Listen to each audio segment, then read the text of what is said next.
Good day, everybody, ladies and gentlemen. My name is Anders Törngren. I'm a senior advisor at the Swedish Environmental Agency, Sweden. I'm a senior advisor at the international unit, and I will present to you environmental impact assessment and aspects on the Swedish implementation. The outline of this presentation is that I will begin to present the regional and international requirements, the impact, the consequence, the significant environmental impact as such, activities concerned, and the limitation consultation, which is an important part. And I will maybe read the text at that time to be more sure that you understand this. The EU legal and international requirements for implementing this environmental impact assessment is the directive from EU, European Union, the Strategic Environmental Assessment Directive, the ESPA Convention, which is about notifying states of certain activities in areas in early stage, and the Aarhus Convention, which is public participation in decision making and access to justice in environmental matters. I will have in the end of the presentation, there are some links that you can go into and look at these directives and conventions.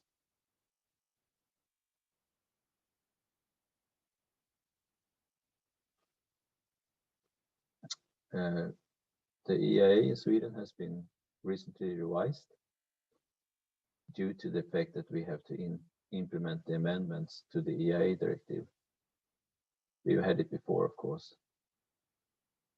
It is to streamline the convention code, environmental convention code in Sweden, with the provisions on environmental assessments, and also to increase the overall environmental protection effect. And that is I will describe that later on. The main thing is to reduce time and the administrative burden. This process has been going on for a long time, as I mentioned. And the most important thing is that the Agenda 2030 is included in this process as well.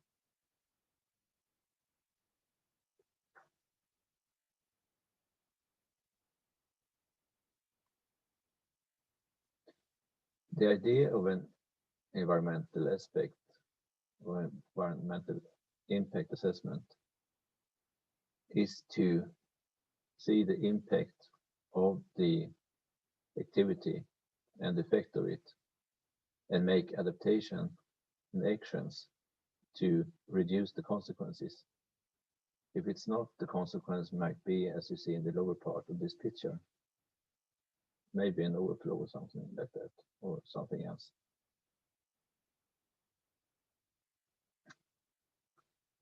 The idea is, when you have a project idea, is that you make a study on the significant environmental impact, and you do that with a survey consultation in the initial development of the project idea.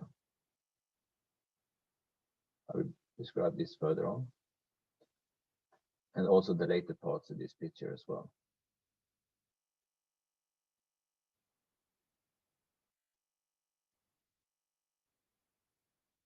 Although there are some operations, activities that not have a significant environmental impact, and these are listed in an appendix to the Environmental Impact Assessment Directive.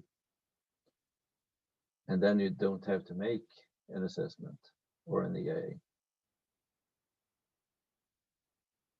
But if it's not listed, then you have to study whether SEA can be assumed. And the study implies that the initiator prepares a document, consultation document, which is submitted to the parties in good time before the consultation, and consult with the provincial government and the regulator and individuals. It's called consultation on SEI, and prepare a consultation report, which is then submitted to the county administrative board. This is an overview of the purpose of the study, is to get an early knowledge of the environmental effects in the designing and provide information and share knowledge and get support in defining the business. I will describe the difference between the EIA and the small EIA later on in this presentation.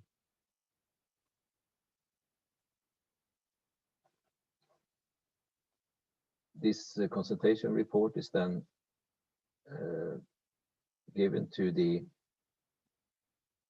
county administrative board, and they give a decision on the significant environmental impact. And if it has a significant environmental impact, you have to make an environmental assessment or environmental impact assessment report. And if the decision is that there is no significant environmental impact, then you make a small environmental impact assessment. This is what we have implemented in Sweden.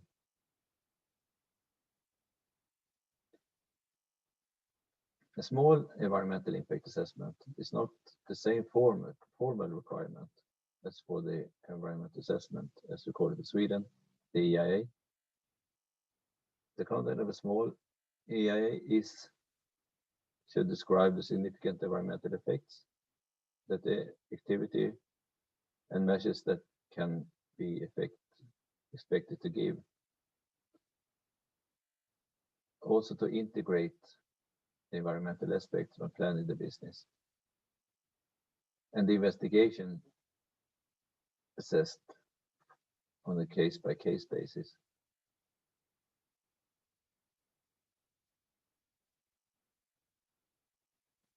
And that is for the no part. The yes part includes the environmental assessment, the EIA, and the delimitation consultation. And the aim for the environmental assessment is to integrate the environmental aspects in planning and design of the business, identify, describe, and assess alternatives and effects. And now I've described more in detail the importance of scoping the environmental impact assessment. The scoping is an important stage that takes place early in the EIA process. It provides an opportunity for both developers and the competent authority to determine those key environmental impacts and issues of concern that are likely to be of the utmost importance to the project proposal's decision making, and eliminates those that are of less concern. In other words, scoping defines the EIA report's content and ensures that the environmental assessment is focused on the project's most significant effects of the factors, and that time and money are not spent on unnecessary examination. It also reduces the likelihood that competent authorities will need to request additional information from developers after the environmental report has been prepared and submitted. The purpose of the delimitation is to make sure that the environmental impact assessment report will have the appropriate scope and degree of detail.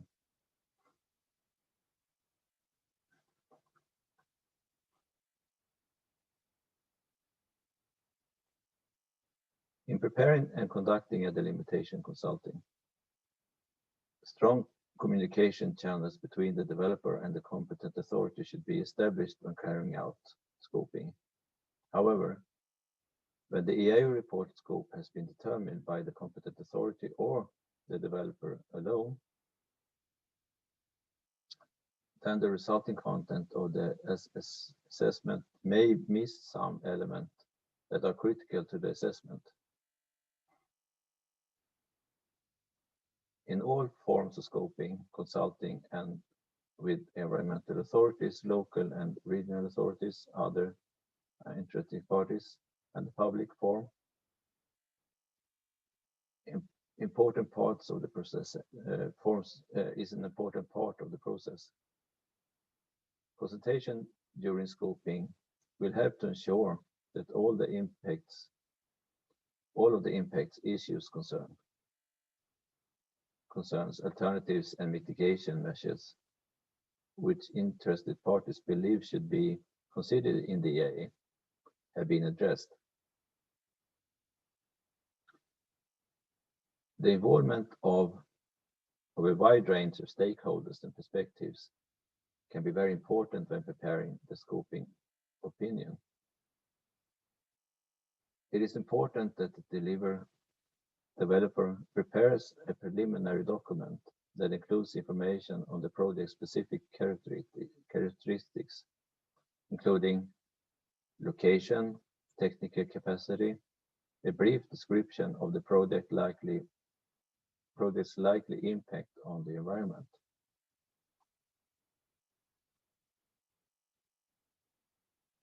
It's also important to provide enough information about the project for consultees and to understand what is being proposed, and to identify potential issues, to make clear to participants that scoping process is about hearing and understanding their views, not about selling the project. The consultation document should include information about the design and scope of the activity, demolition work, for example, location, sensitivity of the environment in the areas, what the environment can be assumed to be significant, what the environment can be assumed to be significantly affected, and measures planned to prevent this, and also the assessment made by the person intending to carry out the activity or make the measures to whether a significant environmental impact can be assumed.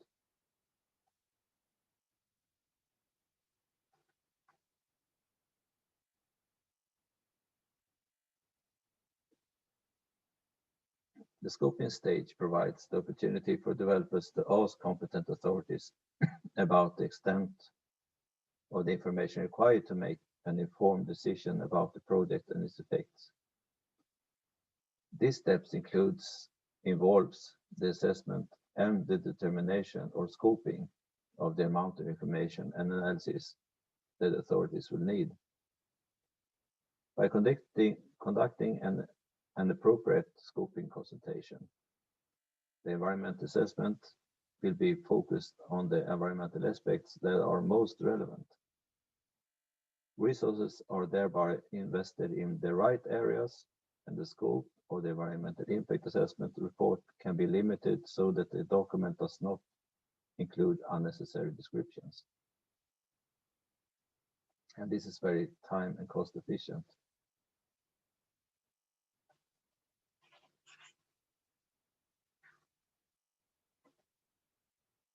The process then of the environmental impact assessment is then published, submitted to the licensing authority, is noticed publicly, and the opportunity to submit comments, and then you have the licensing and the notification of the decision, and the operation can be carried out. It is not appealed for. And the risk of appeal is much less when you have made all this public notice.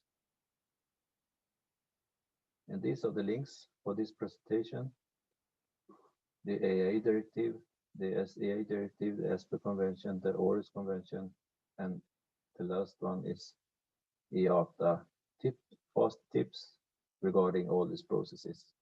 which you can take part of. Now, thank you very much for this presentation, for having the possibility to make this presentation, and goodbye from me.